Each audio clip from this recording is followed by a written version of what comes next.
it poses a really big threat. That is a multi-layered attack. It's malicious in intent, design, and implementation. That means that education on these topics needs to be more readily available. This stuff is important. There to completely delete everything off your computer. We do have some fun stuff from Apple, Google, and Tesla. Intel. This is some next level announcement stuff. Update your computer.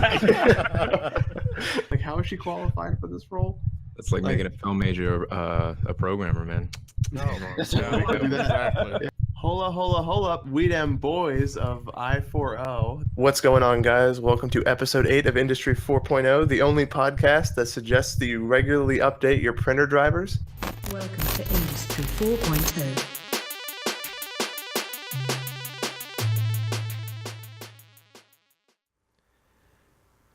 Hello again. Welcome, everybody, to episode 55 of I4O. For those of you who are watching in the live chat, I sincerely apologize for the first take of this episode.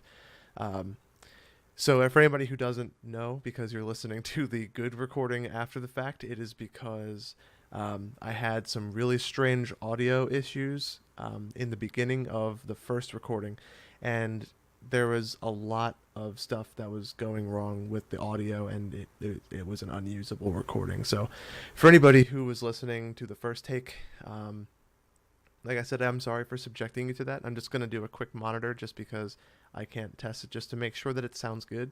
Like I said, I'm sorry for it sounds good to me. So I think we're ready to get this show on the road.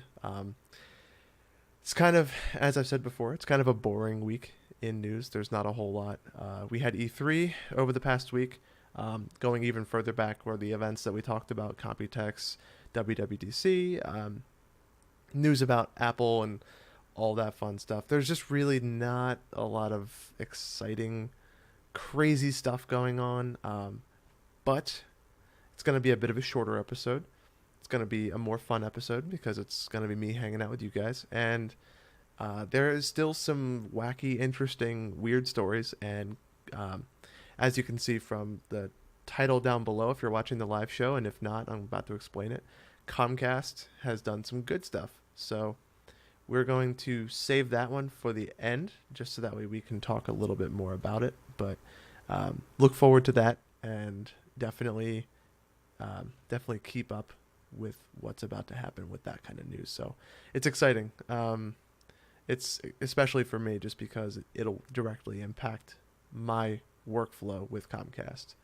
But without further ado, let us get straight into it. So our first article, let me scroll up to the top so you guys can see the headline, is Samsung's canceled Project V or 5. I don't know if they were going with Roman numerals or not. Their foldable phone from years ago shows up in leaked photos.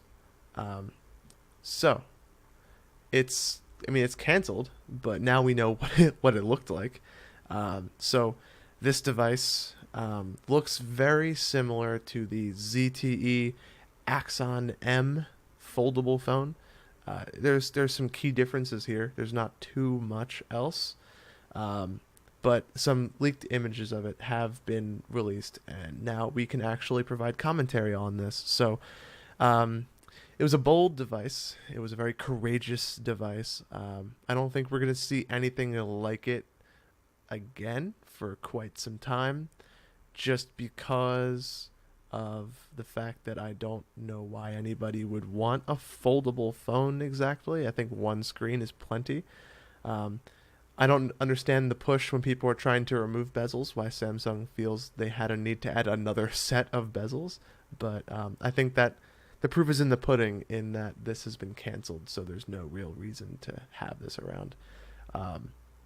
But yeah, so it looks like, for anybody who's not able to see these images, there will be a link in the show notes for you guys to check this out. But it looks like two S6s, like stapled together on their I guess you'd call it the spine of the phones. And unlike the Axon M, this device is a fair bit thinner than that, in that the left display without the fingerprint scanner on it is just that. It's just a display. So they were able to make it much thinner, almost half, looks like a little under half the thickness of the original device. But at any rate, it just looks like an outdated device. Like it's too, I guess maybe the research in getting this took too long. It was developed sometime around 2015 or 2016, so it's not really a modern device by any stretch of the imagination. It's based off of 2-year-old tech, but it's a thick phone. It's got bezels. It's not happening for Samsung. Maybe we'll see somebody try something crazy and weird again, but I think with the push to remove bezels and go into that notch era and remove as much as possible from the phone itself, I think that we're probably done with these types of devices. But yeah, at any rate, that was the Project V phone, and this is probably the last that we'll see from this. But yeah, so it has it a rather thick with a flip out screen, looks reminiscent of Galaxy S6's. Capacitive buttons on just like they had on the older Samsung devices. Yeah, it's just a mark of a long time past in Samsung's history. So I don't really see much hope for this device. But yeah, I mean, it is what it is. So at any rate, moving on to the next topic, we have some exciting news from Apple and their TV service. So for those of you who haven't seen, Apple has struck a deal with Oprah, or vice versa. Oprah has struck a deal with Apple over Hollywood content. And the new Hollywood content wars heat up. This article is not mobile friendly, so I'm doing my best here. So at any rate, so they have arranged a contract with which to create original programs that, quote, embrace her incomparable ability to connect with audiences around the world. Winfrey's projects will be released as part of a lineup of original content from Apple.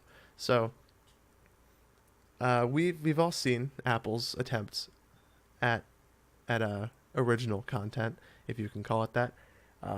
It was a very poor attempt at creating like a game show-esque Silicon Valley style TV show, which was a complete failure by all stretches of the imagination. So take that for what it's worth. But that being said, they're trying it again. But this time, unlike crappy game shows, they have Oprah Winfrey said, and the audio is still good for anybody who heard that. But they say the deal will not affect her contract with OWN, the television network that she quote owns, to use a stupid joke. She recently extended her contract on that through 2025, so this is a separate deal.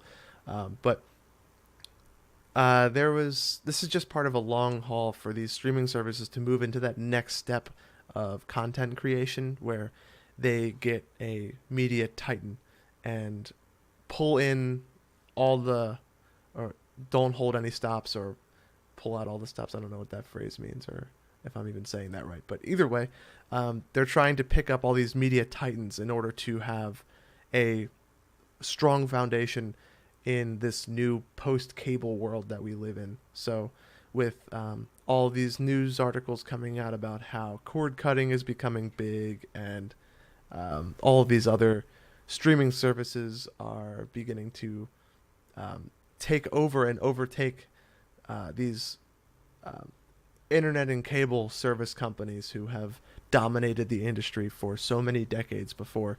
A couple weeks ago, we even mentioned that Netflix had passed Comcast in value. They're now worth more than Comcast, which is something I never thought I'd ever see. But it's just kind of Comcast, if they don't abandon this cable thing, they may go the way of like Blockbuster and Circuit City and all those other companies that just refused to adapt to the new world.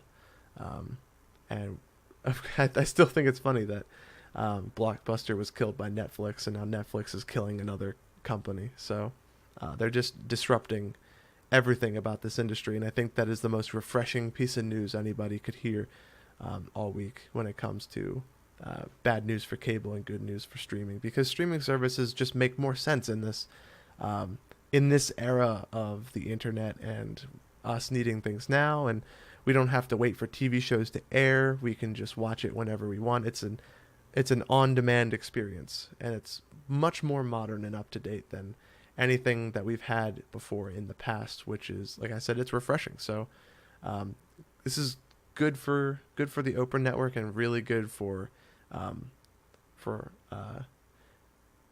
Netflix, or not Netflix, Apple. So we'll see if Apple has the staying power to outlast these other streaming companies, or hold its own, kind of establish its niche somewhere in this weird world of post-cable that we have. They have made deals before with people such as Reese Witherspoon, Steven Spielberg, Octavia Spencer, and Kevin Durant, but this is, Oprah Winfrey is just like, they're here, and Oprah Winfrey's here. Like, she is another level of star power. Anybody who's seen the Golden Globes this past year has seen just how good of a speaker she is, and how respected she is across the industry. And there's a prospect of a potential 2020 Oprah presidential bid. This isn't a political podcast, so I can't speak to the validity of that statement, but this is where CNN was taking that. So I think that this is another, for people who are within Apple's ecosystem, I think this is great. For people who aren't, I think if this is something you like, then this may be your ticket into their walled garden. More comment on that later, but yeah. So I think this is good for streaming. It's not too crazy, not something we expect. I know Netflix made a deal with Jerry Seinfeld on his show Comedians in Cars Getting Coffee, among others. So I think they have him for and this number, it's like a 9-figure deal, I think, which is 100 million at least. So just let that number soak in. That's how much he's getting paid to be on Netflix. So for us normal people, that's a lot of money. So I can only imagine what Apple must have paid Oprah Winfrey to get onto their network. They must have had to offer her a very enticing contract. But yeah, so Netflix has Seinfeld, Apple has Oprah. Will Hulu buy Tom Cruise? I don't know. Stay tuned for that.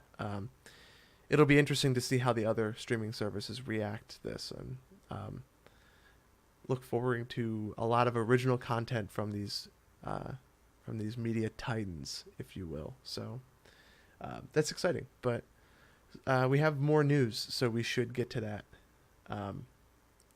Moving right along to other business, Tesla, and I'm so far down the article again because this is take two. They have cut 9% of their staff. So they have grown and evolved rapidly over the past several years.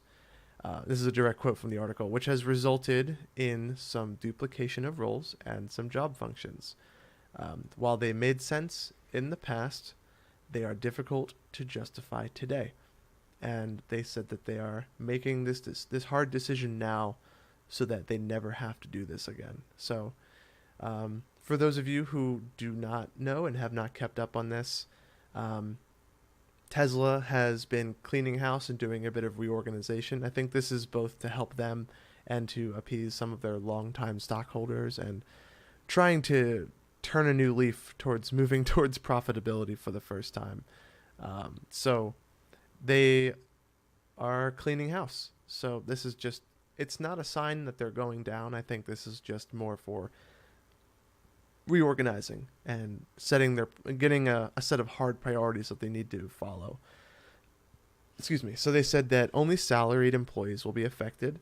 The layoffs will not affect the production of the Model 3 since no production associates are being cut. As a matter of fact, they're still hiring, and they plan on increasing that number. So expect their production to be optimal for the Model 3. So that's I think those numbers are the most important thing to Elon Musk. So I think we can look forward to seeing that number stay. But they said they need the Model 3 to succeed just because they've put so much of their stock into this. But they were, so far it has pleased investors. Anybody who is invested in Tesla stock has noticed that they are up more than 40% from their 52-week low back in April. I don't know anything about stocks, so I can't speak really to that, but I'm assuming that they're reacting positively to Tesla's new leaf that they're turning, so they're trying to regain themselves. And they said that the stock did lose some gains following news of these layoffs, but I think that's normal. That's not something that we need to be alarmed about. So they're still going to be disrupting the industry, which is good. We need a company like Tesla to keep the automakers that have established themselves in the industry on their toes. But he says, like I said, it's restructuring. So they have never made an annual profit, which is a point that's made by critics. And they said, we will never achieve our mission unless we eventually demonstrate that we can be sustainably profitable.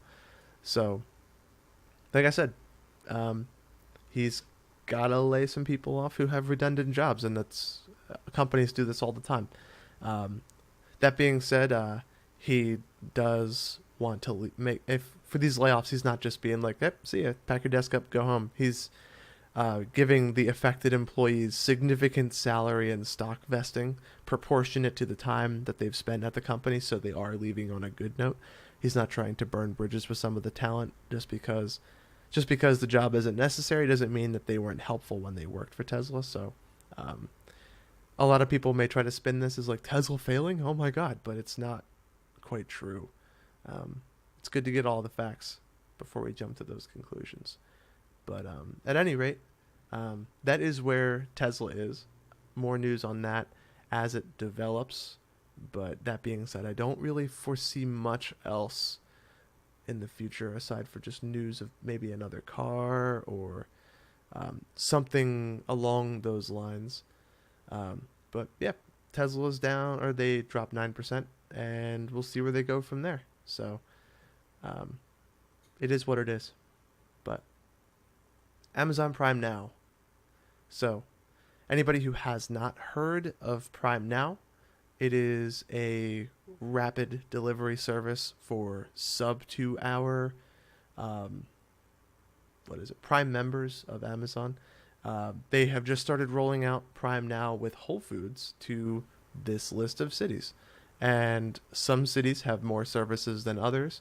I believe like Seattle and the Bay Area and areas like that, like maybe Austin, those have more of an expanded service, whereas areas like Philadelphia and like Richmond and other places have more limited services. Like, for example, Philadelphia, they have Prime Now, but it's only for Whole Foods, whereas San Francisco has Prime Now, but you also get more, such as like actual clothing items and products from Amazon's warehouses.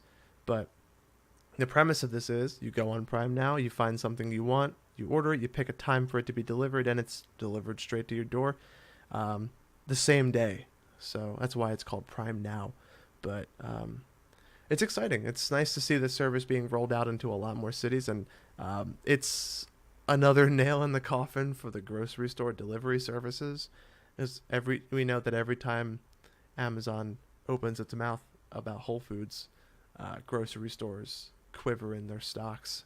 So that was a crappy attempt at a joke, but for those of you who understood it and laughed, I appreciate it. So yeah, they deliver 7 days a week. Delivery fees will vary based on the order. So if you order like a bag of peanuts, it's going to be less expensive than ordering your full set of weekly groceries. And yeah, there's a link in the show notes just for checking to see what's available in your city. So if you are listed in one of these cities, or in, more importantly, in the US, I don't think this applies to any of our overseas listeners, but this may be exciting because it's something that could potentially come as Amazon begins to expand past the US. But I think Amazon has historically played favorites with the United States, which is debatable in itself, and that's a whole different show that we could talk about that for. But at any rate, look forward to seeing more news on Prime Now in your area. And yeah, so fun stuff. But the most exciting thing, so full disclosure on, before we get to the new article, I'll be moving to an area, and the area only has Comcast available in its list of services, which is true for most of the US. And as would be appropriate for the host of a tech podcast, I use a lot of stuff that relies on the internet and uploads, downloads.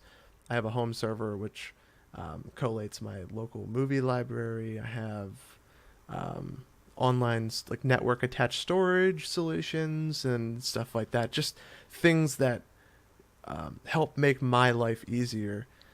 Places where I put the show recordings, places where I put the resources, and where all of us work from to get these episodes out to you guys. And as you might obviously know, that requires a lot of uploading and downloading, which is a lot of data. And Comcast historically has had data caps on their internet service. So that was something that made me afraid of what that means for me and what my internet experience will be, because some of the rumors with the data caps have been as high or as low as a terabyte. And some people may not use that, but this is all devices on your network. So if you go over a terabyte of data across any of your devices total, then they will throttle your internet speed down to this like slow, unusable nightmare. So what Comcast has announced, this article broke yesterday from Engadget. Comcast has announced that they are no longer going to be throttling heavy internet user speeds, which is exciting. It's really good that I don't have to worry about being throttled. So the company says the improvements in technology make this unnecessary. So they were, this goes all the way back to 2007, and the article's got the whole history of it. So long story short, in 2007, they were throttling BitTorrent traffic, which led to the FCC investigation and an order from the agency to stop. And then instead of stopping, they slow all traffic for the heaviest users. So it's like, we're not going to just throttle one service, we're going to throttle it all, so we're fair. And that thing which they call a congestion management system, that's been in place ever since that. But now, as reflected in a, quote, June 11th, 2018 update to our Xfinity Internet Broadband Disclosures, they are going to be deactivating that system. And that disclosure also comes with the FCC's notice that any changes in this type of a thing for internet service providers, they have to report this to their consumers. So this was made public as a result of that.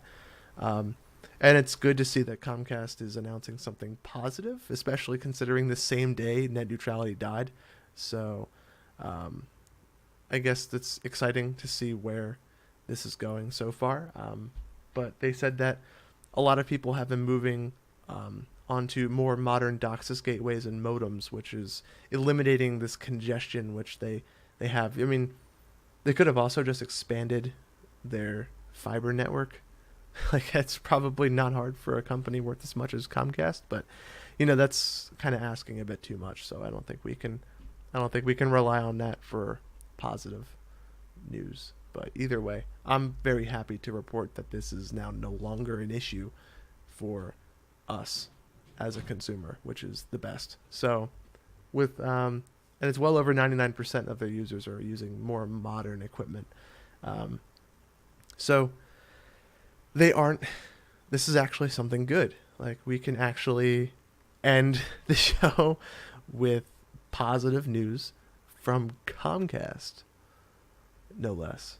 So, and they say that they reserve the right to do it again if the network environment changes so significantly that they encounter congestion issues again. They could do it. It's just kind of a boilerplate statement saying that we reserve the right to do this again, just so you know.